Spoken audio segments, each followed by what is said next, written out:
Hello! And welcome to The Ed Factor. Whoa, I can't wait for this one, Andy. It's going to be a goodie. We are going to have a little review of Rock in Rio. Now, we did promise a live watch along, but the logistics of it have meant that we've spent about the past 8 months trying to organise it.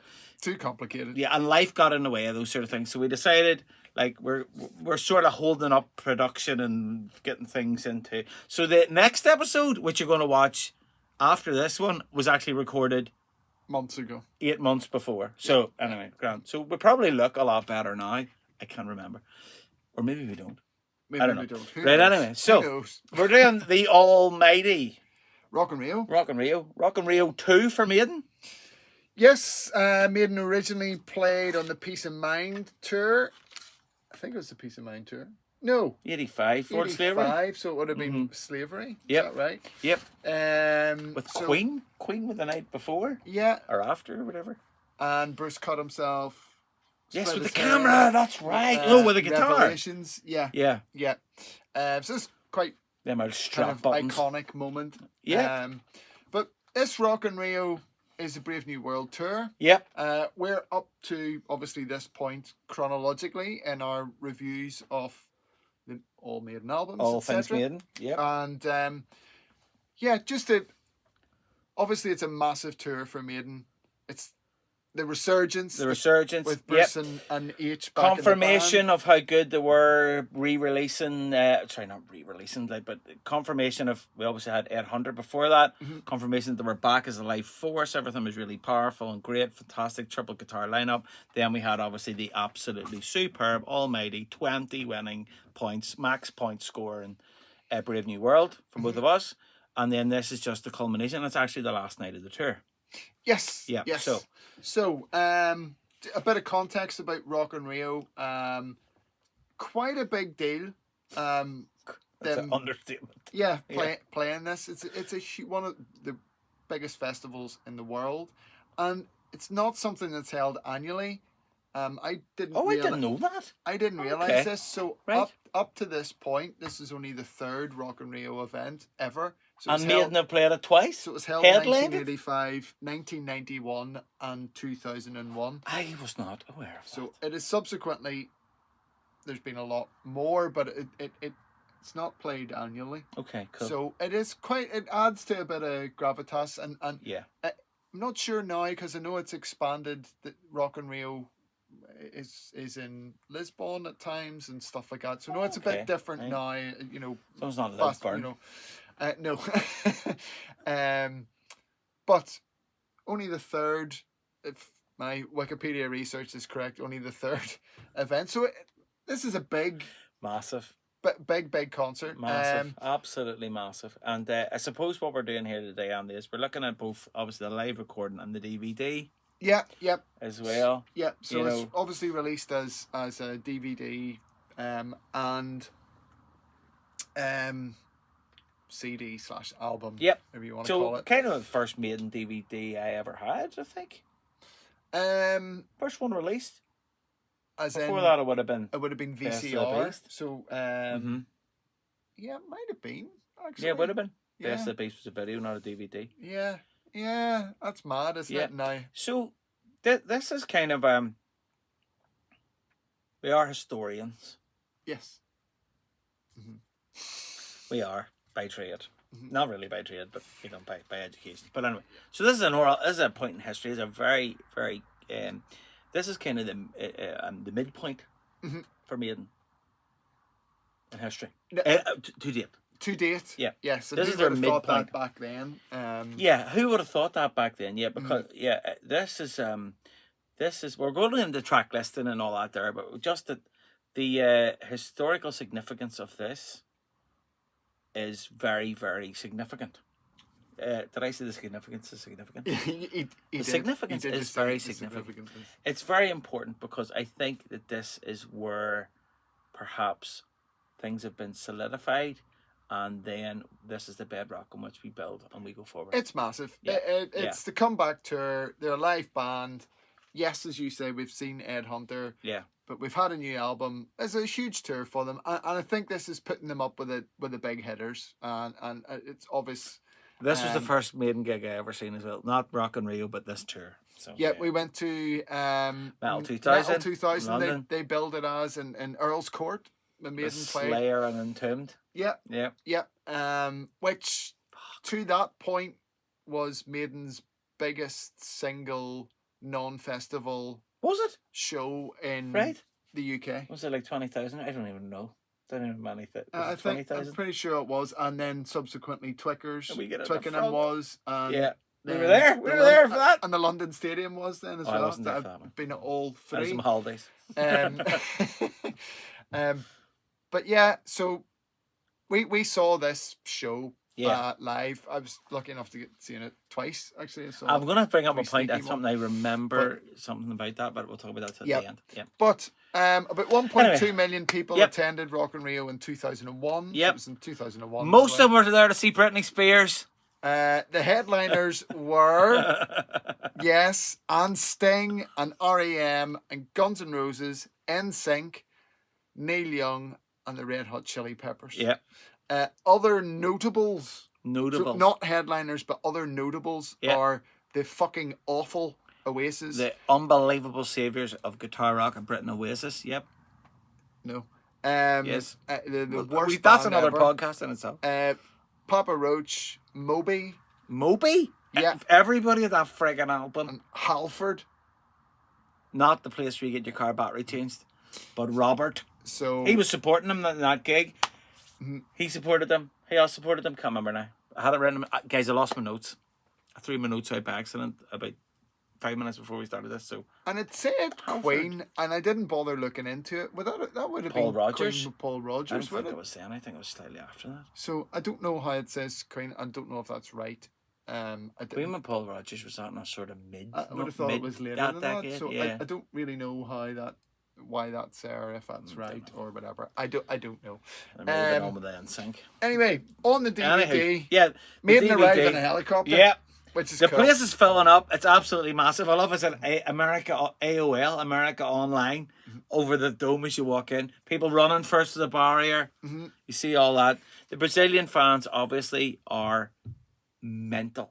Yeah, really And- passionate. Great to see. Mhm. Place is absolutely like beans and toast. Maiden come in the helicopter. Yeah. And Pretty then, brief little intro. Yeah, we sort of. Nico clowning about, Yeah, all that yeah, kind of stuff. Yep. Because to the intro, which is a classical piece called Arthur's Return, Arthur's Return. and it Yep. is from a Sean Connery movie. Thank you, because I didn't know where it was from. Cool. Right. So dead it on. is about King Arthur, called Kingdom, something, whatever it's called. Can't remember what it's called. King Arthur. You can Google that if Yep. you wish. But yeah, I really like I love the way. the intro. I love the way it starts. The eyes Yeah. from the Eddie. So they've got the Brave New World. Eddie, Yeah, the the cityscape cloud, thing. the yeah. Derek Riggs yeah, yeah. cloud, which I think is cool. Light coming from the eyes. Yep. That classical piece playing. Yep. It's quite dramatic. Then Nico appears, waves at the crowd. Nico does some cymbals, Yep. cymbal swells with the classical piece. Yeah, that's right. And then, Talking point number one. I talking point number one. Oh, go on. Oh, by the way, like in vintage Ed Factor fashion, he doesn't know what I'm about to say. No. I don't know what he's about to say. I'm gonna let you continue. So I think it's very appropriate that H struck. That's just what I was about to fucking say. Right there, I'm not talking about number one. So Talking Smith, about number one. just to kind of The solidify. prodigal son returns. Yes. Standing like a lone warrior with a lovely sunburst. Floyd Rose equipped Fender Super Strat. and just standing legs splayed and just fires out the fucking meatiest riff you ever heard in The your Wicker life. Man. The Wicker Man starts Mhm. starts the album off bombast, incendiary, chunk, Yeah. Beef and power. fucking melt my face off, please. Yes. Yes. It's brilliant. Brilliant. It's so appropriate. Never forget it. Yeah. Isn't it? Never forget seeing that live and just like this is actually happening. 'Cause This is actually happening to Up, me right now. up in to my that life. point, Maiden was like, boom. They were Yeah. on stage. That's right. They were all together. altogether. Well, more or less. More or less. Yeah, I yeah, think yeah. you could probably go through everything. It was more or less like that. Boom.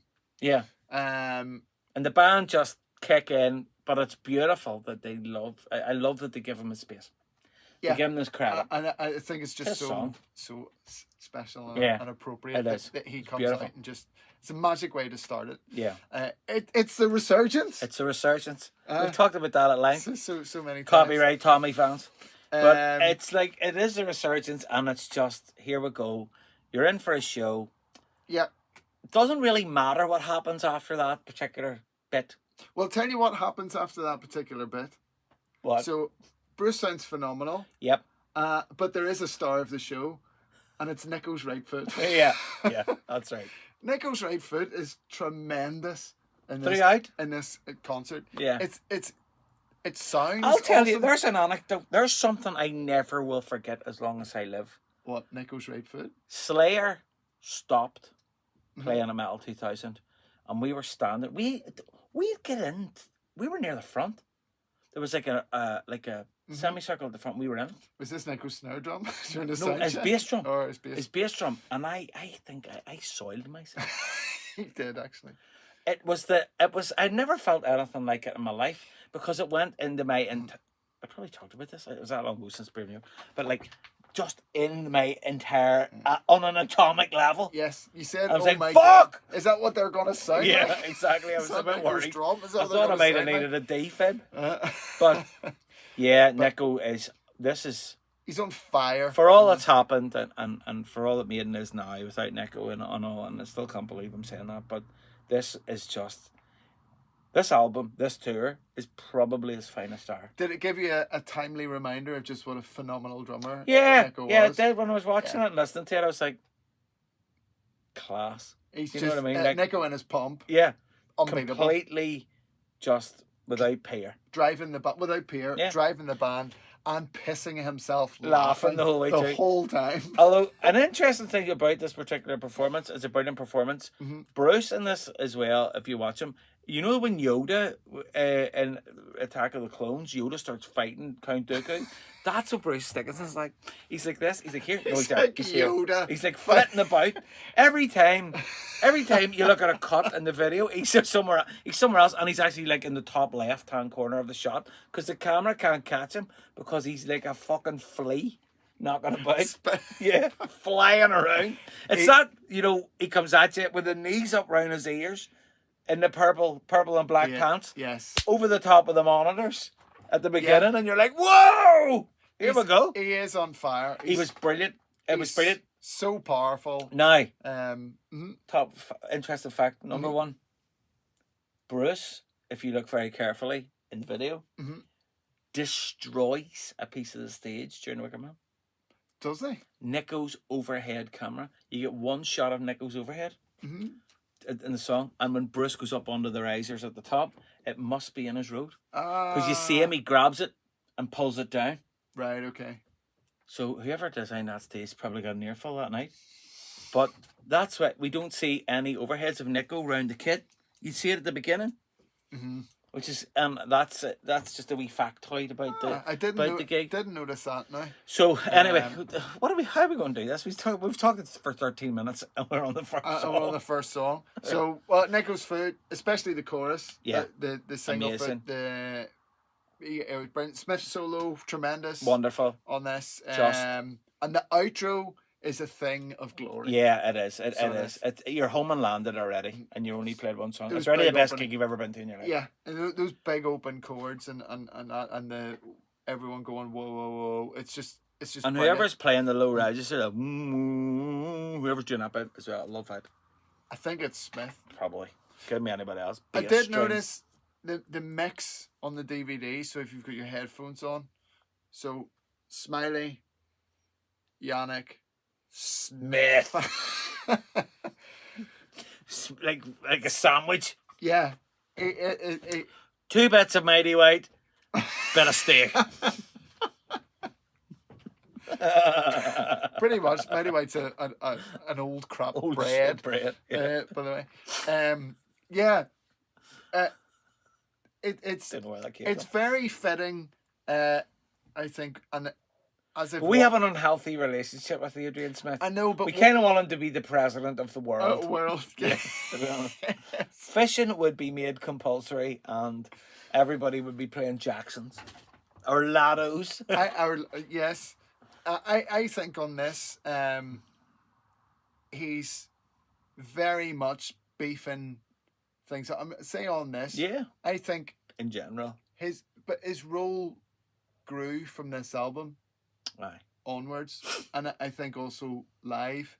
Yes, he plays some solos, but not as many as if you look at the last couple of tours. Dave, and or whatever, you know. And the other thing, I suppose, the track listing here is very Yannick heavy too. Yeah. It is quite so. He's like an anchor point. But yeah, it's definitely that low end. Yeah. And he's in the middle of the mix, you know, that kind of thing. And I think that's fitting. That's a good point, actually. He said his role in the band coming in. Mm-hmm. They were already doing stuff.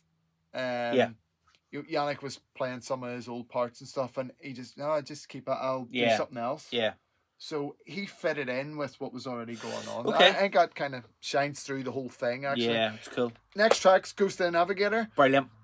Brilliant drumming. Yeah. Really intense. Driving the band. Crowd, really good crowd participation there from Bruce. Yeah, just the really pre-chorus riff is Smith. Yeah. That you know that bit, and then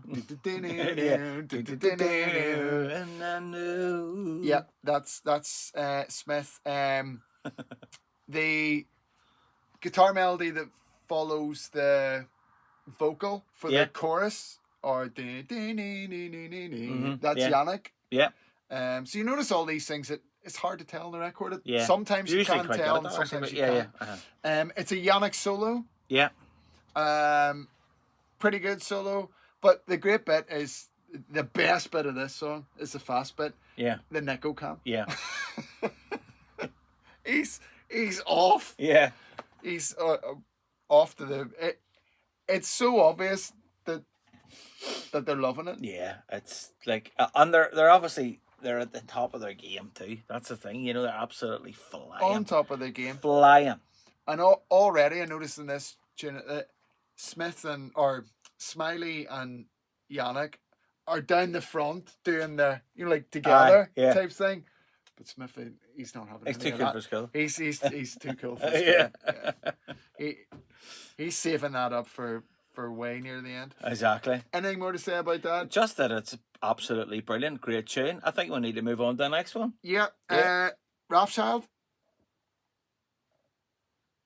What can you say about Rothschild? It's not Brave New World. I have it on the DVD here. I may have missed Brave New World. That's what I was just thinking. Brave New World. Because they do 3 from the first album. Right. They do 3 from 3 from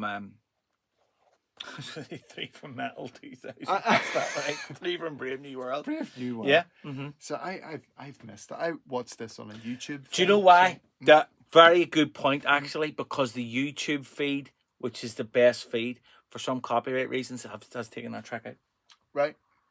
Yeah. Okay. That's why then. So it's Brave New World. It's brilliant. It's, you know, I was listening to this but some fantastic guitar work, incendiary guitar work, really, really good. And again, the beauty of this is I think that they've got the 3 tracks. Brave move to do 3 tracks from a brand new album in a classic band with a classic fan base. Yeah. But I think, and even the quality of the 3 tracks are obviously very high, but they're quite long. And you know, the what they're doing is in this, they're being very, very canny. They're keeping their powder dry for the real, you know, no disrespect to any of these songs, are all amazing and they're all brilliant. They're performed superbly, but what they're doing, they're building that sense of they're constantly layering up the next one. The set list as it is written out and it is performed, I think, is faultless. This is a fantastic part, Brave New World, and you know, it's again absolutely first class as regard performances. Nothing really in it I'm thinking of that I can remember off the top of my head that just, like, nothing, no talking points or nothing funny, you know what I mean? But it's the next bit then which I thought was a real spin. So the next track 4, Rothschild. 5, after you count the intro as first track, is Rothschild. So something old, something new, Something from our Jurassic period. apparently. Yes. Which was... When was the last time they played Rothschild? We don't need to go in this, but like, you know... Oh, they would have played it. To me, I thought it was kind of an interesting choice, but a fantastic choice. Because you've got your 3 long songs. Yeah. Which you have the Wicker Man, you have your two epics, and then you're into something back to the old days. It's punky the old days. school, and it's Yeah. short. It's Yeah. it's one of their shortest songs. Yeah. And it's just almost, you call it a palate cleanser almost, but Yeah. it's Yeah. that kind of a It's like we talked about whenever we were doing the episode about how we thought the new tour, the Run for Your Lives tour, was going to be with the different stages. This is kind of it when you look back on it, because you didn't even look at this then really. No, I haven't watched this in a long time. DVD. Yeah. I'd say a good 15 years, easy, more maybe. Yeah. And when you go back to it, you're like, fuck me, like they've really got it down. Like this could possibly be the best crafted set list. It's interesting you think that. Yeah, I think it's a perfect set list for that tour at that time. Yeah, that's what I mean. Like, Yeah. Right place, right time. The balance, right? It's although it's ballsy. Yeah, brave to do, I suppose. It is. Yeah, yeah. It is brave to do. They could have. Yeah, they could have done the Wicker played Man. a lot more old stuff. Yeah, and it's not like what we're used to. Mm-hmm. Now we're used to the 1-2 punch. Yeah. Yeah. So we are. But yeah, no, it's a ballsy set list, Yeah. all right. But Rothschild, yeah, Brilliant. Smith's on a yellow strap for this. Yeah. Smith guitar cam. Smith's guitar cam. Yeah. Which surprised me actually. For I'll say that at the end. It's a Smiley solo, which is really tasty. Bruce has got the scream, and there's also a Bruce cam on the mic. That's the one where is that where he's on the? It's where it's like just yes. It shows yeah. So interesting point number 2. Mm-hmm. That wasn't recorded at Rio. Oh right. The cam bit. In my research, any cam bits were recorded at a Chilean show. Ah, right. Because you can't, you couldn't see it. They on must the have mic. done I a was must have done thinking a that. they must have done a backup. I think you probably would have to do a backup of the recording. Do you know the way they record everything? Well, there's probably Like any gig we've been at, they've been recording. there's probably a fair bit of that because Yeah. you know any band would do that, and then you can fill in Yeah. editing wise, fill Yeah. in the gaps and all to get good shots. And Yes. all like because you're stitching something together and Yeah, and apparently there's a TV broadcast of this too, which is slightly different. right. So if we were that way pernickety, maybe I don't know, but yeah. all bands will do that. They Like, do, that's, exactly. you know, That's it. to put a DVD release You know, out. That's, they're not sitting playing it in the barnyard like after. yeah, no. But what you're hearing is the live Aye. performance, And but they're what you're loving it. seeing, They really- are loving it. So they're. Right. That's interesting about the Bruce cam. Now I've just seen your notes here about 2 minutes to midnight. So far on there, it's quite interesting. So 2 minutes to midnight. So yeah, Mr. Yannick Gers. Right? Yeah. So Yannick starts it, and I remember at the time going, "Why isn't Smith starting it?" Yeah. Because it's his song. Yeah. And he's fucking playing it wrong. Yannick's playing it wrong. Playing it wrong. Okay, Andy. Chris. Okay. Says, do you know what I mean? I do. Do you know how he's playing it wrong? I don't know how he's playing wrong. You tell me how he's playing Right. it wrong. You're the expert. It's all downstrokes. Ah. And fairly recently, I saw Adrian talking about 2 minutes to midnight and the riff. And he said, and I quote, Yannick's playing it wrong. well, he didn't say that, but he said, but you got to play it right. And Adrian, it's yeah. It's I two would never down, play like that. one up, I two play like down, Yannick. one up. Ding, ding, ding, ding, ding. But when you hear Adrian play it, it has so much more groove. Yeah, that's it. You see. Yeah. It's not all staccato and blocking. And I suppose that's his signature. One of his calling cards of Yannick's anyway is that staccato fucking Yeah. But not. Deep purpley sort of Blackmore. Yeah. I'm glad that, and I don't know what tour it happened on, but I'm glad that at some point someone went, Yeah. Stop it. Adrian, you start 2 minutes to midnight off, you know? So, yeah. Bruce on the camera Oh, that's what I trolley. was about to say. And he's like shouting into the camera and all. And it's funny. It is quite funny. That's He is cool. just proof in the pudding. He's absolutely loving life. He's loving it. Yeah. They're loving it. They're on fire. And it's really Nico's cool. foot on the outro is the other note. Really good. Yeah. Yeah, brilliant.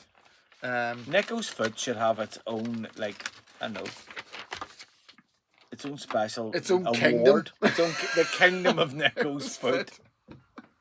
Jesus God. Yes, I agree. Why is that not happening? That should happen. Make that happen quickly. Where everyone and everything. Whenever has to whenever gallop. H is king of the universe, you could have a kingdom of Nico's foot. Yes. Oh, I forgot to say before, in between Wicker Man and Ghost of Navigator, you got a Oh yeah. That's right. Where I say that. Yeah. From Nico. Yeah. Which makes me laugh every time I hear it. He's brilliant. Because he's like, he doesn't give one fuck. It's like it's being recorded, Nico, for him. He's bonkers. Yeah. That's fine. But they hear him. I He don't have know. a microphone. He's boomer. Isn't he? I suppose so. He's class. So next up, Blood after Brawlers. that onslaught, Yeah, exactly. you know, which is what Maiden do. They come out in the Salvo. clobber you and clobber you and clobber you. Yep. Yeah, they take it down. And I love the introduction to this where he dedicates it to metal fans and you know, because obviously the moment isn't wasted on them. How impactful the return has been to the world of metal and how metal hasn't been in favour in the mainstream and how there's going to be a resurgence and this is the resurgence. This is just it's a really like nice, tasteful wee tip of the hat. Yeah, I agree. And I think that's really cool. I agree. Yeah, it's lovely. Musically, quite a challenging song to do. Great in the record. Can they do it live? Yes. Fuck me. It sounds fantastic. It's brilliant. Opening, it's brilliant. That opening lick by Smiley, I think, is great. Yeah. The chorus sounds really big, meaty, anthemic.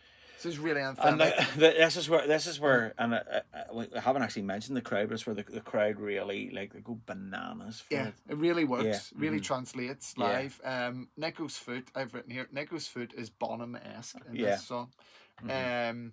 Smiley has a blistering solo, and then I've just slagged Yannick Gerzov because he plays 2 minutes to midnight wrong, but this is his finest moment. It's class, yeah. So it is. It's his finest. You know, the input that he had to the writing of the song, obviously brilliant. Yeah, it is him all over. He's doing the twin. There's like the kind of Celtic twin lead he does with Smiley, and then the breakdown bit. Bruce gets the crowd going with the hey kind of thing, audience participation, and then Yannick plays the melody that Bruce then sings. Yeah. And then that leads into the solo, and it's the tastiest solo I've written here. It's the tastiest solo he's ever written. Yeah.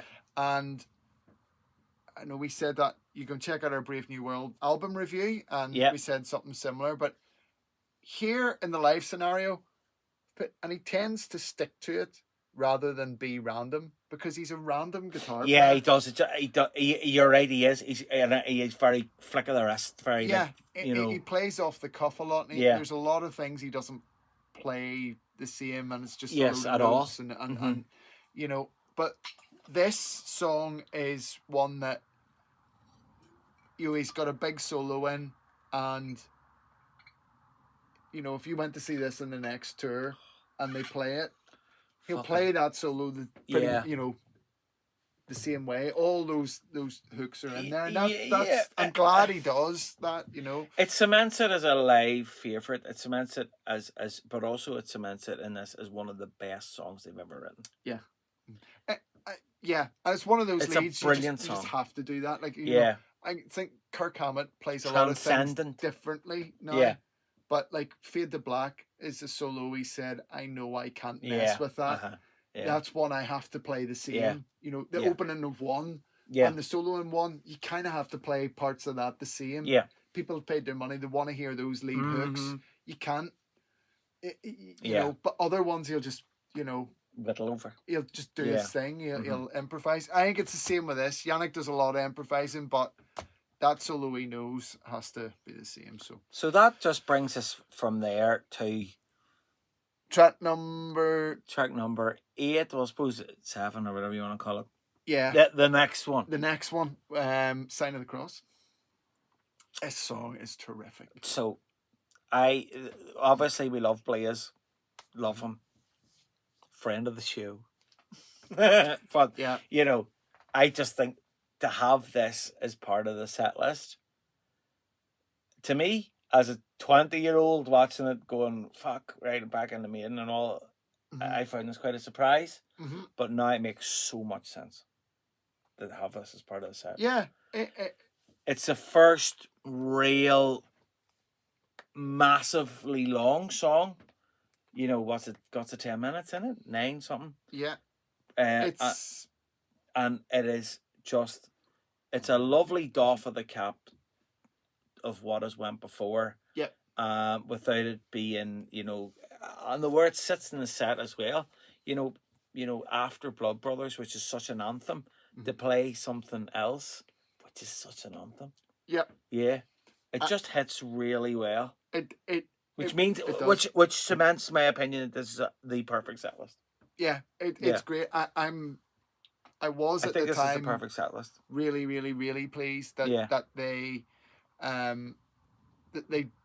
didn't just, you know, delete the Blaze era. Yeah. Because there was some really good stuff in the Blaze era, and this is my opinion probably the prime cut. Certainly one of them. It's a fantastic song. No, I think it is. It's a brilliant song. Yeah. And it highlights just how good the band sound, because it just sound amazing. It's fantastic. They really, really, really nail it. Unfortunately, there was no Brucifix. We saw the Brucifix, yeah. As I was thinking about, because it had been so long since I'd seen that, and I thought the Brucifix must have been a Metal 2000 thing. No, I don't think that's what it was.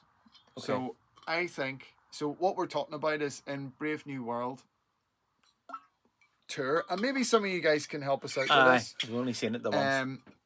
So in Earl's Court, Bruce Dickinson came up on a cross. Yeah.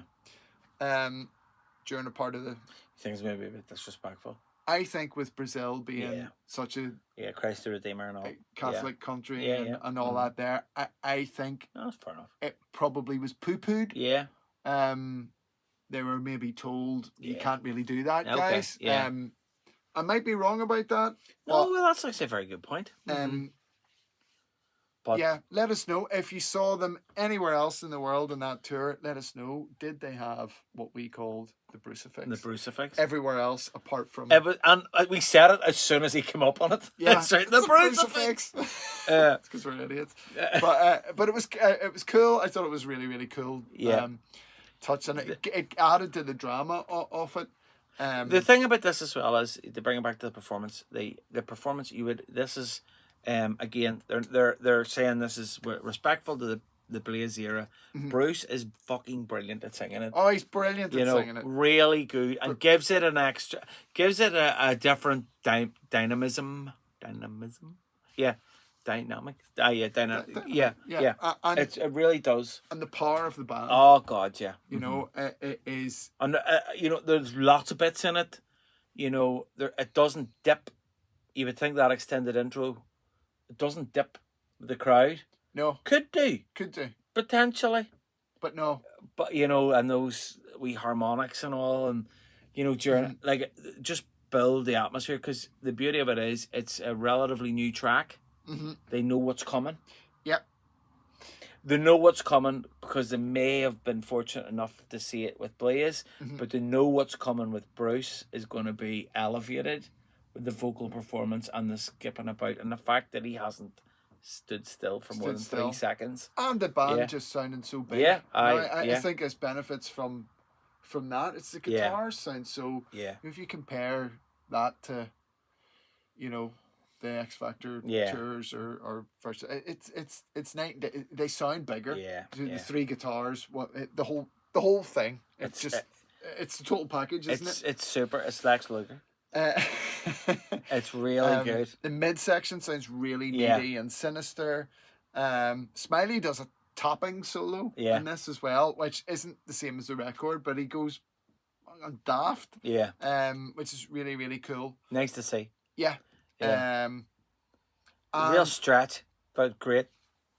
and the outro, the outro towards the end of the song, so Yannick's playing the I noticed that Smiley's playing the big kind of almost clean or Hendrixy big chords. But Smith isn't doing that. What's Smith doing? No, he is chugging the fuck out of it. If you watch him, he is he's swaying and he's beefing the fuck out of it, and that's why it sounds really big. Beefing, a new verb. Beefing. He's beefing with Ari. That's what he's doing. But it adds so much weight to it. You know, all joking aside, him doing that along with the bass. It's like a slow gallop. While the other two are doing, different things. It's only one lead bit. And then Smiley playing those kind of clean Nearly chords. like a keyboardy sort of thing with Smiley with those chords, Frequency-wise, you're filling up an awful lot more space. And that's why the band sounds so big. And it's just magic. A real highlight, though.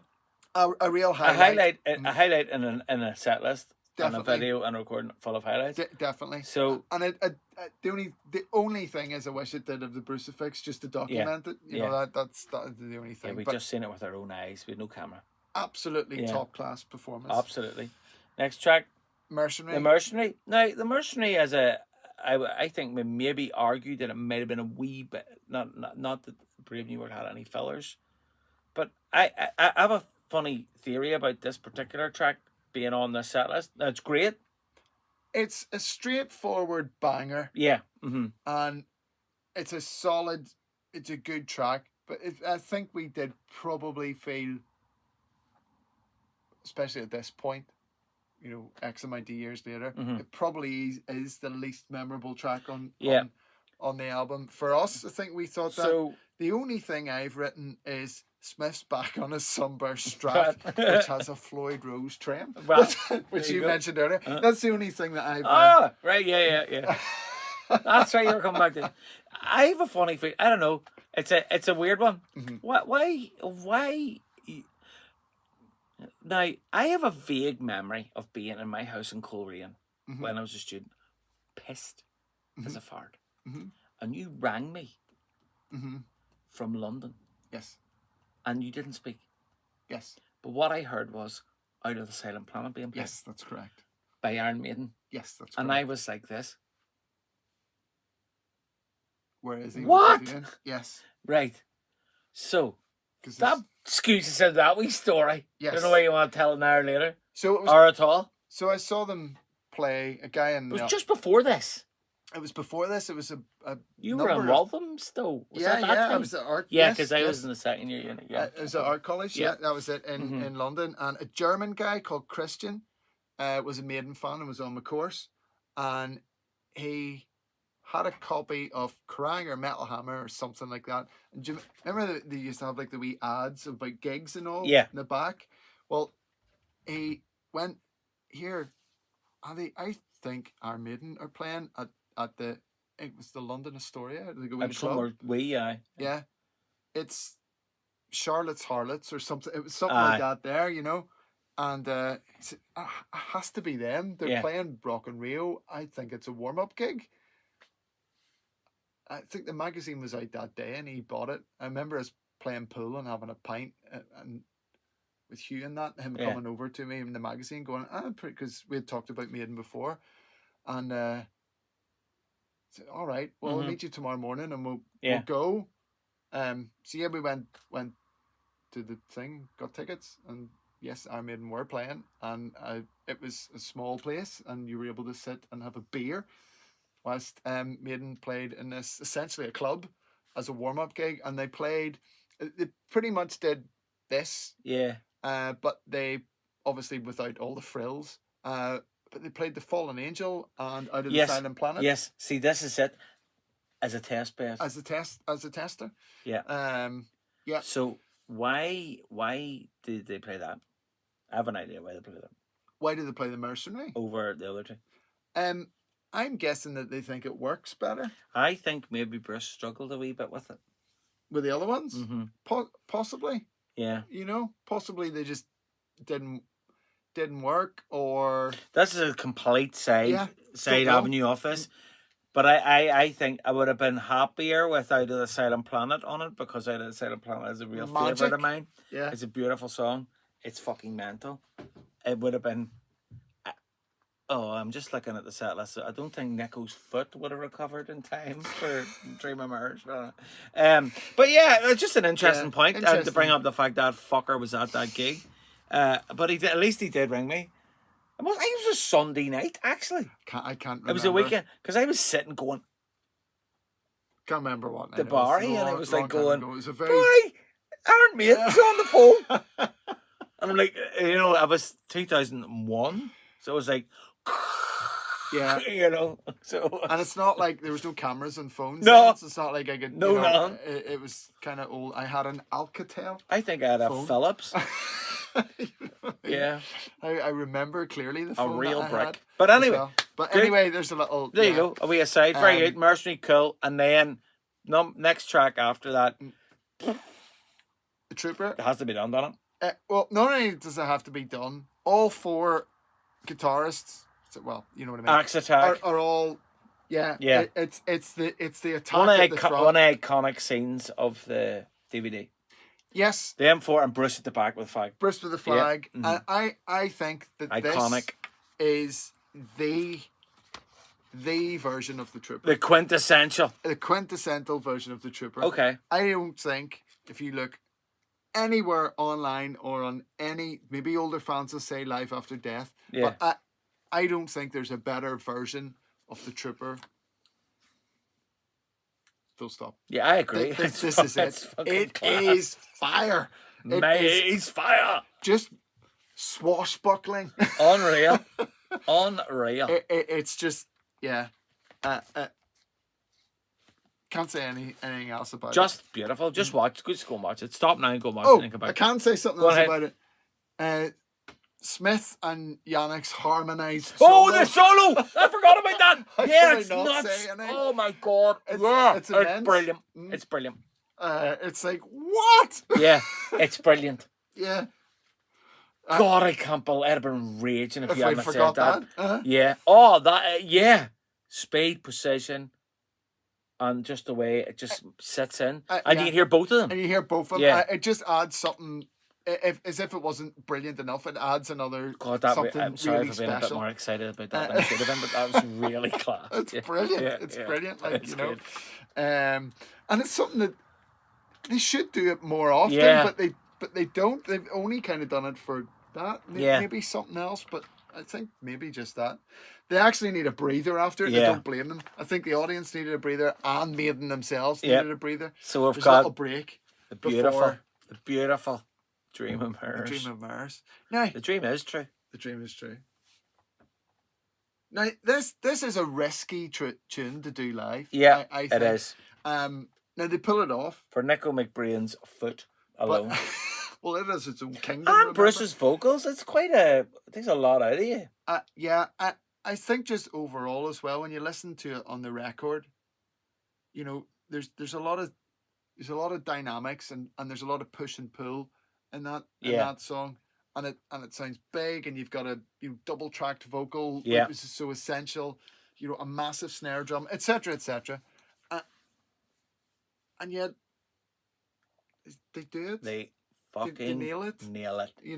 It's a very, very impressive and very ballsy. Probably the most challenging song on the record to record. Yes, I think so. Yeah, I think so, because it's very stop and start, and it's an epic, but it's a quite a different epic. Yeah, it's just sort of yeah. It's a unique, it's epic. brilliant. Yeah, It's a brilliant It's epic. proggy. It's proggy. It's got thematic parts. I suppose you could say Sign of the Cross has too. Yeah. But this is more dynamic because it has the light, the nice touch with the guitars, and then it also then eventually builds. Yep. There's a chunky bit, and then there's the full on, really as intense a gallop as you've ever heard. Yes.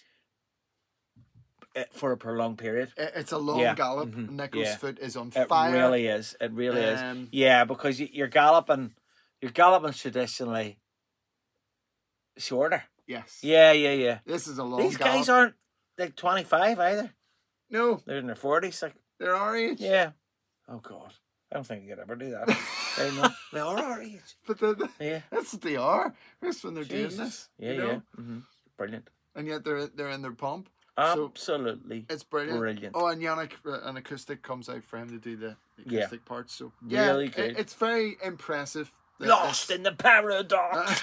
Wow. Yep. Cool. I actually want to go and listen to it right now. Right now. It's one of the highlights of the album. It's one of the highlights of second era Maiden. It's one of the highlights of their oeuvre in general. Yeah. It's a great song. It's It heralds the more progressive approach that they've had since. Yes. But still hankers back to the classic Maiden notes. Their themes. Yeah. Brilliant. Yeah. And this is just proof in the pudding that it's not all stitched together in the studio. And you can stick your digital sequencer right up your hole. Yeah. Yeah. Agreed. Okay. Couldn't have said it better, dude. Succinctly put.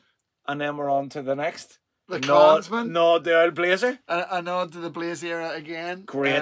It's fucking great. It's brilliant, isn't it? Yeah, I love it. I love the song anyway. Yeah. Great. And I love the no. Love it. Not gonna take anymore. Yeah, it's brilliant. I think it's important that Bruce confirms what the song's about at the start. Yeah. For American audiences and stuff like that. This is a song about medieval Scotland. Yeah. And not something else. There's a bit of clowning about in this. They're really enjoying it. Yeah. Nico does a jig at the start. That's right. Do you remember this? Don't remember that wee part now. Right, so singing. The start. Yeah. The very start. Yeah. Like where Ari's doing his thing. You see Bruce going, turn around and laughing, and Nico's just doing this fucking jig, and then Nico starts pissing himself. He's just being a complete clown. They're loving it. Yeah, Ari with his acoustic bass. This song has a triple lead. Yeah. It's a triple lead attack. Brilliant. So it is, rather than Smith galloping chugging. Or chugging. They all go, the diddly-noo-noo-noo, is a full-on triple lead attack. Smith's playing the lower register. Awesome. And I've also got triple lead from the Three Amigos. Yeah. This is where notes are good. Smith on the low harmony. Yannick arsing about at the expense of precision. There's a boo-boo, and it's because he's arsing about. he's doing a fucking jig when he's supposed to be playing. Yeah. There's a wee faux pas. Is that the bit where he's doing the Russian dance with Bruce?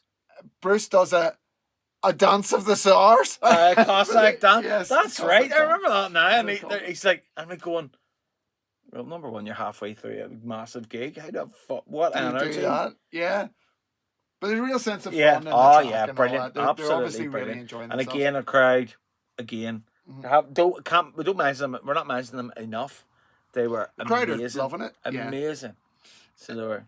Next up, the Evil at Mindy. Yep, really good. I've Brilliant. written- Nice wee touch back to classic era. Classic era. Yeah. And Seventh Son.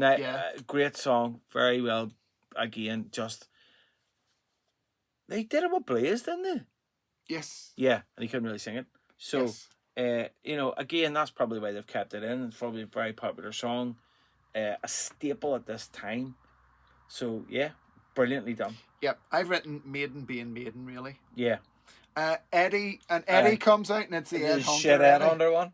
Yeah, which I have to say I find bizarre. Yeah.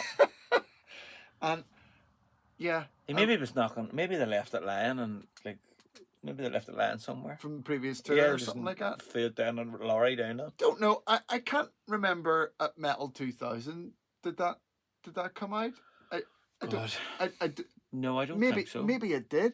Did it not come out at the signing? In the convention? Did we photograph that? Yeah. Oh, it did. It did. That's right. So it must have come out at the gig as well. Jesus Christ. So 26 years ago. Yeah, it's a long time ago. Mm-hmm. That's right. I remember that now. So it must have been at the gig. Yeah. Mm-hmm. Strange that they didn't have an Eddie. A different Eddie that they just reused the one from the previous tour. Yeah. Bit odd that. That is a bit odd. And yet I don't remember thinking that at the time. I think the whole concept of that was. Well, you always had your walk on Eddies, didn't you? Yeah. Were they still plugging the Ed Hunter game? Was that I think they probably were. Mm. Yeah. Yeah. They were, weren't they? Mm-hmm. I think that's probably what it was. They weren't plugging Melt. If anyone's any copies of Melt. Just looking at the poster here. I haven't got it up yet. No. Although I always thought the cover for Melt looked better than the actual game. The Ed Hunter cover. But anyway. Cool. So yeah.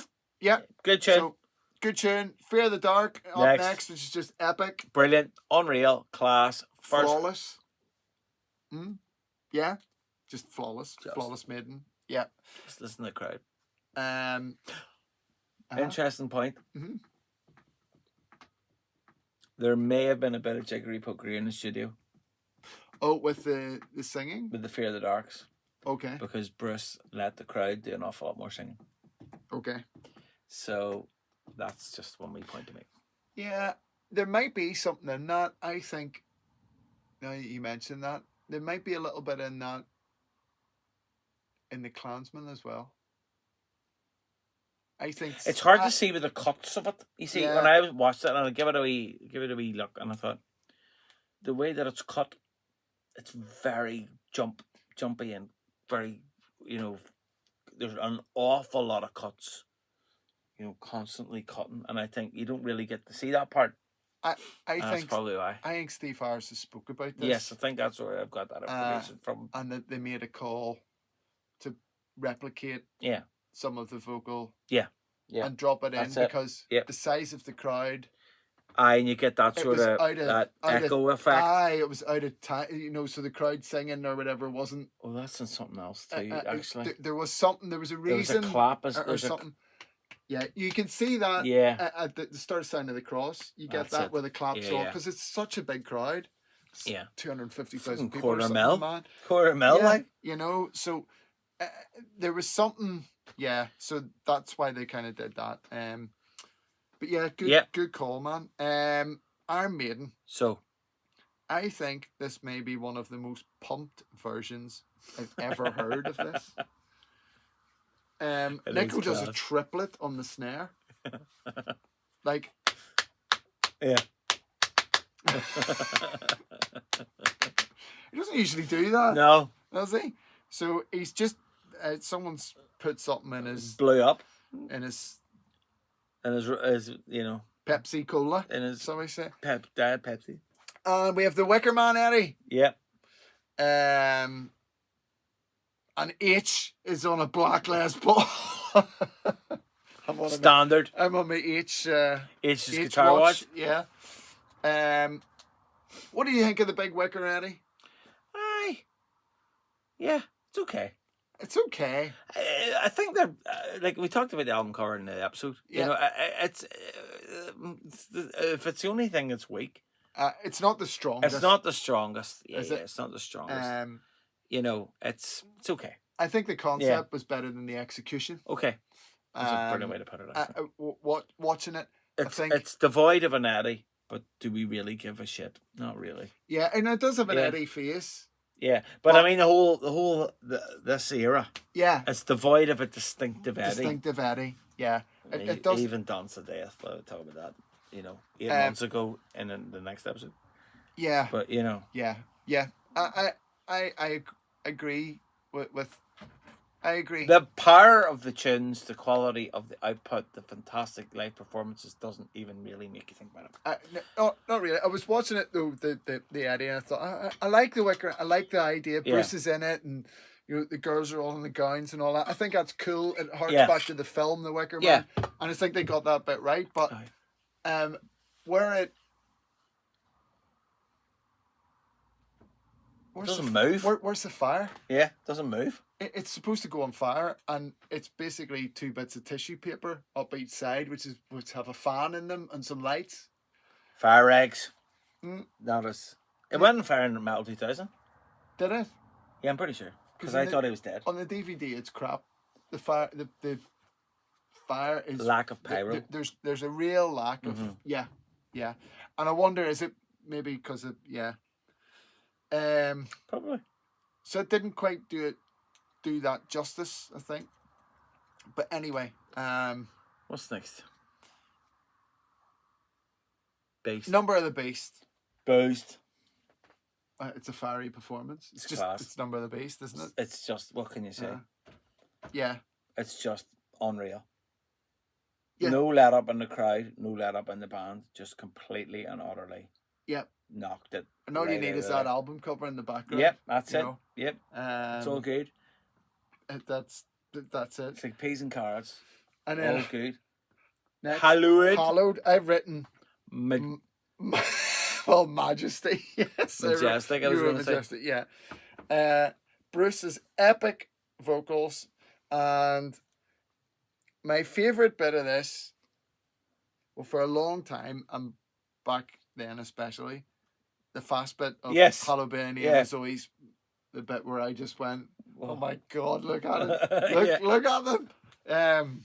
It's the bit that always kind of got me. Yeah, that's Um, right. I remember that at the gig. It's like a moment Yeah. of glory. Yeah. Just It is. It's Uh, fantastic.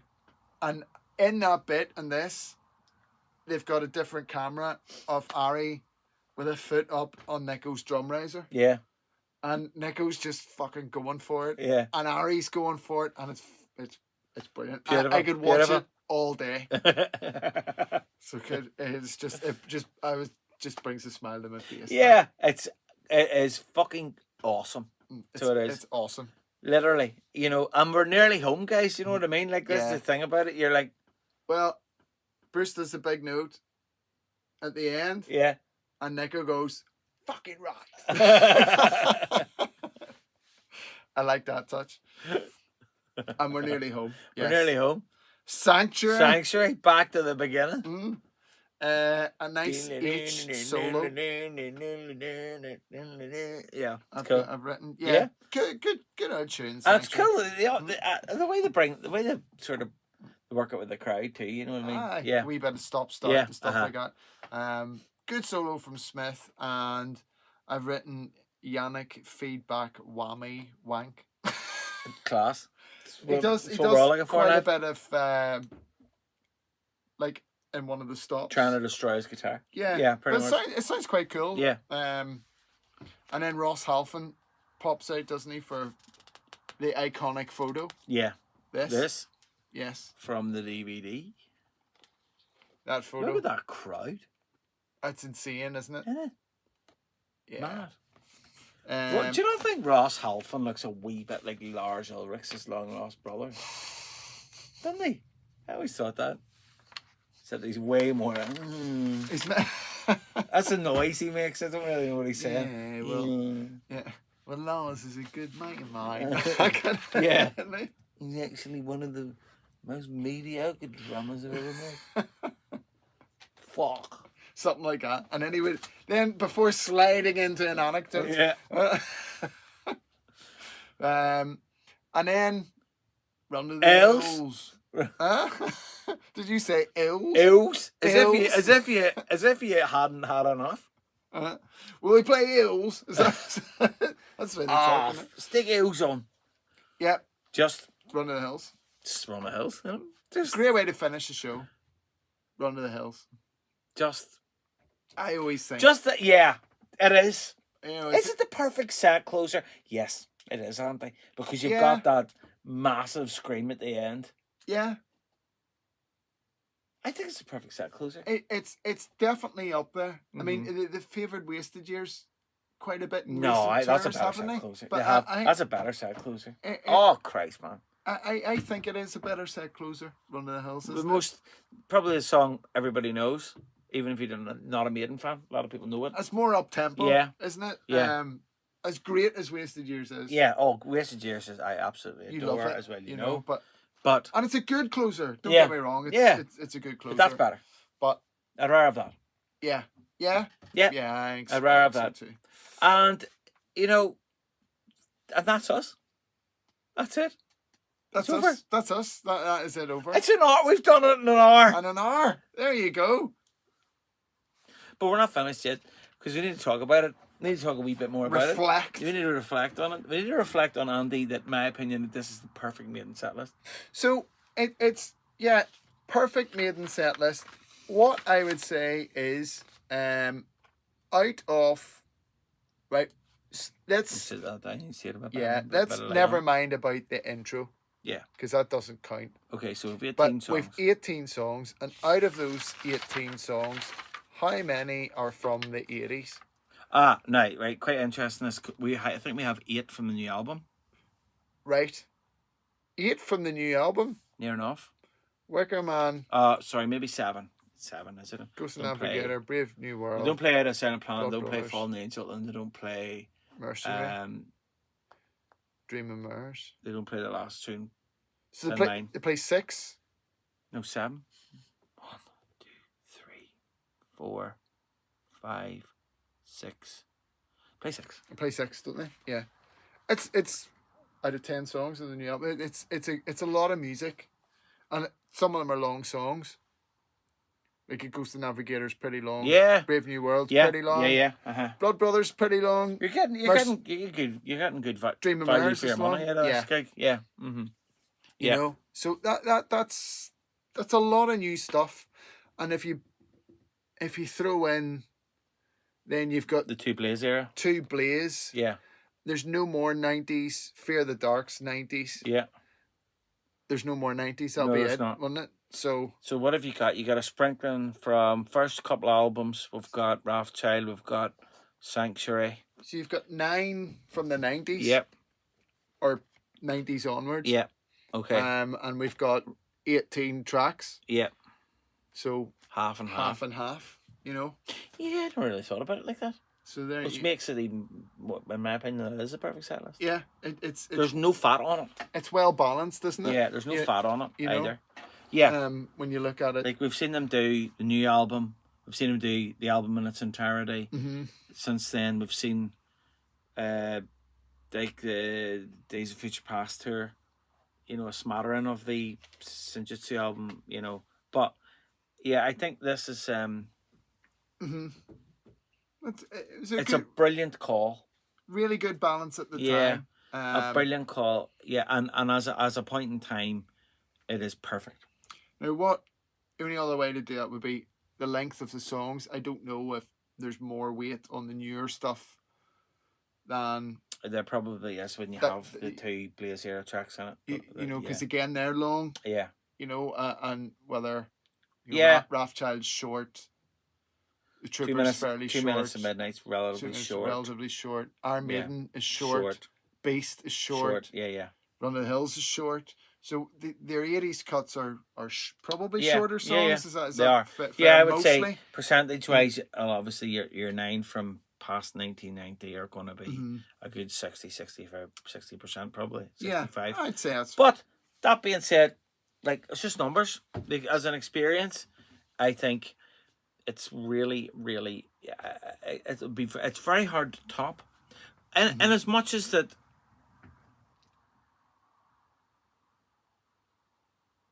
You could leave in 2025 watching that and be completely delighted with what you're seeing. Absolutely. I mean, You wouldn't be going, oh, they didn't play this and they didn't play no, that. no. No, you and know, we didn't feel that at the time. no, You know, I Christ, think no. we were delighted with the set Over the list. moon, absolutely. Um, But and you know, it just goes to show you two things. It shows you the quality of the product, the quality of Brave New World. Yep. And it also shows you that the belief that the band had in their own ability. In their own ability and to in deliver the it material. like the Dream of Mirrors Yeah, and stuff. yeah. And I think it was important for them at the time, something that they were very vocal about, that they didn't want this comeback, resurgence or whatever. It To be a greatest hit set. wasn't about them playing old stuff. Yeah, that's how I was going to say that. It's not like Black Sabbath getting back together at this period or whatever. They were on a mission. They were there to actually be current and be relevant, as opposed to here's these old farts coming back. Not that any saying that about Sabbath, but you know. But that was at the time they were. And this is the era when that began. Yes. So there was question marks at the time. No one knew. None of us knew. Was this going to be one album? Yeah. What was were they going to? No one could have anticipated that it'd still be here in 2025. Yeah. We just wouldn't have believed that if we were told that then. What they're going to go on for another 25 years. If you think about that, is it the best visual document of Maiden? I'm not sure that there's. It's a really, really tough one because it's a fantastic visual document, but I think Life After Death, it has to be up there with the whole world slavery. Oh, it does. It does. But what I'm saying is, I think the Live After Death, I think it slightly trumps Live After Death because I think it's raw in its production. This? Do you think so? Visually, I always thought Live After Death visually as a spectacle was brilliant. Well, it's very polished. Very polished. Yes. This isn't. Mm-hmm. This is more. It's more made in England. Yeah, style. But it's better than that, I think. But it's more like. Yeah, what you be doing at the gig, right? Really so you're looking. Yeah. Jesus, what's Yannick doing? Or he's up there now. It's more the fan perspective. Yes, type thing, it's a very, very good representation of that, and there obviously were issues, I think, with it. And Steve Harris ended up producing it. After seeing, I think the rough cut was shit, in his opinion. So, fair play to him. But I think it's like Dean a far better version of what they attempted at the Made in England. Yeah. It's more. There's more ambition to it, but there's also a great deal more skill and lessons learned from it. And the band sounds better. The band are just because Bruce was Ghost, is right. Yeah. But I final thing for me on this is just that it is, I think it's the quintessential document of Maiden live. I think you have to have Live After Death, though. Yes. You do. You have to have it. Different eras. Two completely different eras. You've got a band just about to become the biggest metal band in the world, and you've got a band here who have come from basically on the verge of splitting up to reclaiming the throne and ushering in a brand new era, a brave new world. A brave new world of young metal acts, the second generation of metal, the second coming. Yes. It's the second coming. It is. On the Bruce effects. It's a resurgence. It's a resurgence. It is. I agree. No, I think it's a wonderful document of where the band are at. I think it's a timely reminder of how powerful they are and were. I think particularly with Nico. I think when you see him on this, it's like, fucking hell. Peak Nico. What it's peak. He's just fantastic, you know, and and really just the sense of him driving the band. They're playing with real ferocity, real pace, but weight. It's that combination, you know. It's just superb.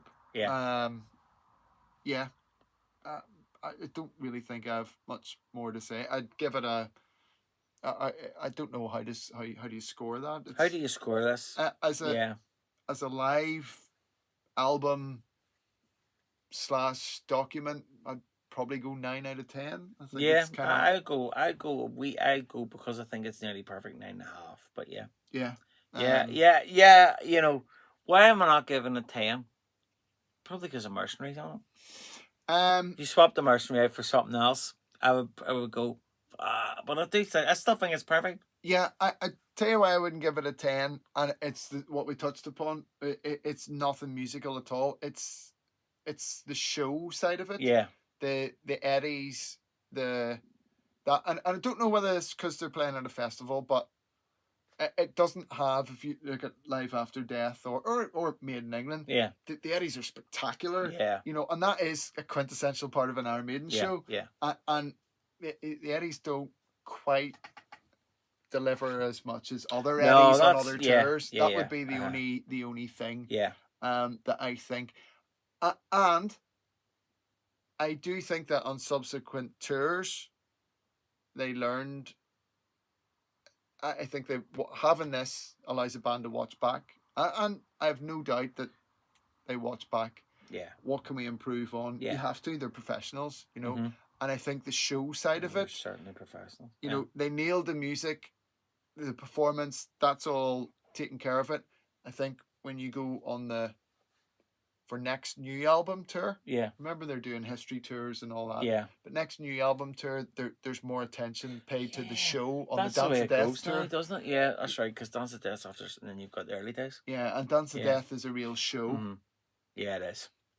It's a better show. It is a better show than this from the spectacle point of view. Mm-hmm.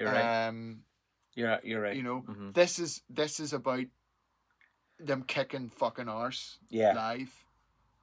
You know, the eddies are almost the secondary thing. Yeah, it's there. But yeah. So combined score of 18.5.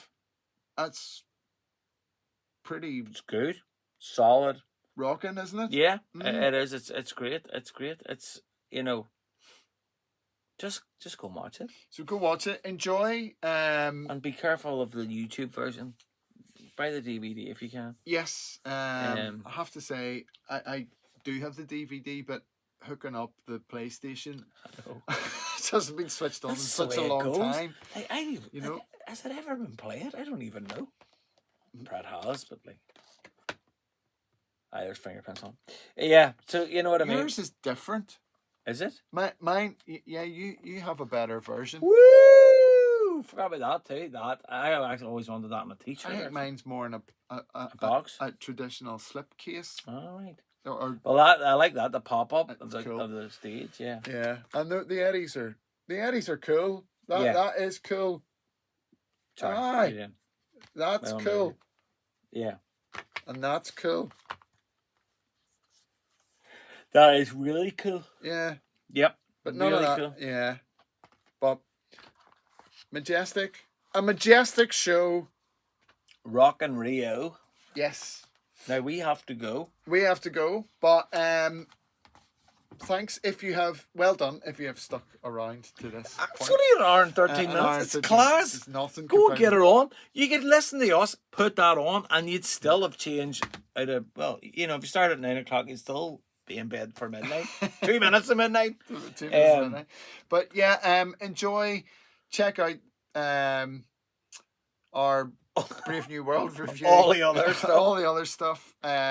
If you haven't already. We are in a time flux at the minute, so we are, again, as I said earlier on, 8 months ahead of ourselves in the next episode. So join us in the next episode, which was 8 months ago, about the next album from Iron Maiden. If you're watching this, and this is the latest video on our channel, we will have Dance of Death coming a botched soon. Together version of Dance of Death coming soon. We had camera issues, we had a lot of issues, but we got there. And yeah, so that should be with you pretty soon. Yeah. We'll get fire these out relatively quickly, actually. And we also have a bonus episode on More Balls to on Picasso. More Balls to Picasso, the Bruce Dickinson reimagining of that solo album, which should also be on the channel probably by the time you see us as well. So enjoy. Listen, Speak soon. we'll see you soon, and we'll join you 8 months ago, and then everything will be back to normal. So it'll be all good. We'll be back in the booth. Somewhere in time. Take care, like, subscribe, love, share, and enjoy Maiden. And Speak keep soon. rocking. See you. Bye. See you. Bye.